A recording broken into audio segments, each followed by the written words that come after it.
de Janeiro vive uma crise com menores infratores. Os locais onde eles ficam apreendidos estão superlotados. Para piorar, agentes de segurança estão em greve desde a semana passada. Um sistema à beira do caos. Nas instituições que deveriam recuperar o menor infrator, não há ressocialização. Rebeliões e brigas de facções são resultado da superlotação nas unidades do DEGASE, o Departamento Geral de Ações Socioeducativas no Rio de Janeiro.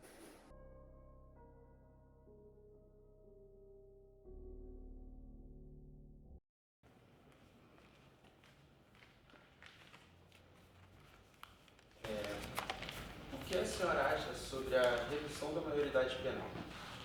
Então, a PEC 171 de 93 é um projeto de emenda constitucional que visa alterar o artigo 228 da Constituição, tornando inimputáveis, penalmente inimputáveis, os menores de 16 anos. Eu penso que é necessário que as autoridades façam valer as medidas socioeducativas, otimizando as unidades de ressocialização para que eles cumpram o seu papel, que é de reinserção desse adolescente no meio social. O que você acha sobre a redução da maioridade penal? Bom, a redução da maioridade penal, ela tem duas vertentes, a meu ver, né? Um ponto que é bastante importante, porque a partir do momento que o jovem ele pode escolher um candidato, ele pode votar, ele pode ter uma autonomia para ter um relacionamento e casar, ele também tem que responder pelos seus atos. Então, eu acredito que essa redução seja importante para trazer mais responsabilidades para o jovem. O que a senhora acha que leva um adolescente a cometer um ato infracional? Tem uma frase clássica de Pitágoras que diz o seguinte: educar as crianças para não punir os adultos. O ato infracional cometido pelo adolescente, ele é multifatorial. O adolescente, ele é um termômetro da sociedade e da família. Então, o uso de drogas, a desestrutura familiar no desenvolvimento, crescimento e na aprendizagem, eles contribuem para o descarrilamento da vida social desse adolescente. É importante salientar que a própria sociedade, ela estigmatiza o menor infrator. Da seguinte forma: se o menor infrator, ele advém de classes abastadas, ele é colocado, ele é rotulado como um menino problema.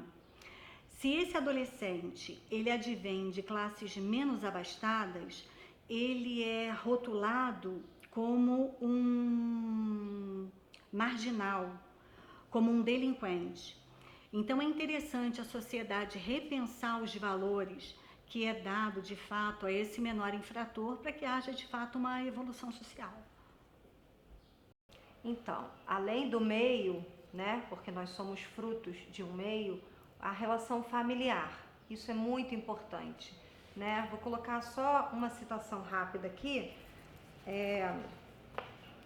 Quando falamos em influência social, estamos nos referindo ao fato de uma pessoa induzir outra a um determinado comportamento. Isso não é a mesma coisa que mudança de atitude, de vez que uma mudança de atitude implica numa mudança interna e não apenas comportamental. Então, o que acontece? Muitas vezes a pessoa precisa reagir ao meio que ela está para conseguir sobreviver. Ela não muda a personalidade, mas ela muda o seu comportamento para conseguir sobreviver naquele meio.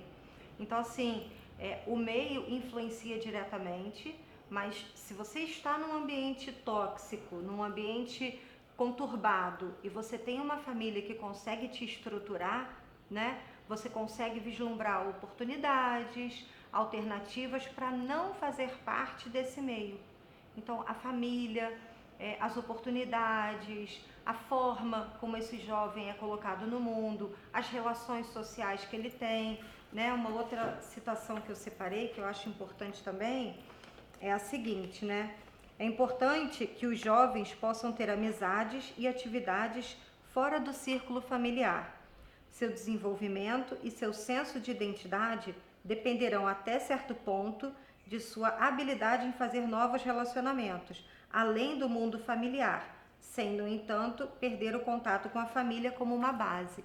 Então, a família sempre será a base para um bom direcionamento.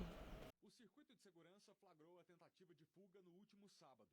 Um servidor é surpreendido ao abrir a porta do corredor dos quartos. Ele é agarrado pelo pescoço, enquanto outros 2 internos fogem. Um agride o funcionário até pegar uma chave, que ainda cai no chão. Eles saem correndo, mas são capturados ainda dentro da unidade. Quais as vantagens e desvantagens da redução da maioridade penal? A PEC 171 de 93, ela busca criminalizar os crimes hediondos aos menores infratores, né? Os crimes hediondos, o homicídio doloso e a lesão corporal seguida de morte. Essa PEC, há alguns entendimentos, há uma corrente que verifica que ela não pode alterar o artigo 228 da Constituição, porque é uma cláusula pétrea, portanto, não é passível de alteração. É importante salientar que a Constituição, ela confere ao menor de 18 anos o direito de votar. Esse direito de eleitor, ele não denota a plena maturidade para fins penais. Então, não seria passível de entendimento o fato do adolescente poder votar, ele ser passível de ser punido criminalmente. A senhora acha que os métodos de reabilitação dos jovens infratores são eficazes?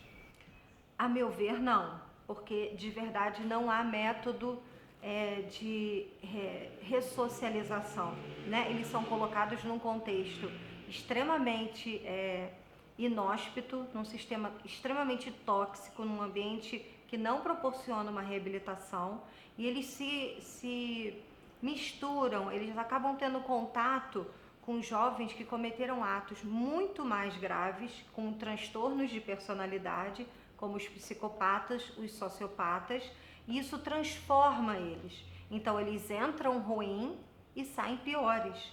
Então, assim, o sistema de reabilitação está muito defasado, está muito ineficaz, né? Precisaria de uma reformulação total desse sistema. A meu ver, infelizmente, ele não atende ao que é preciso.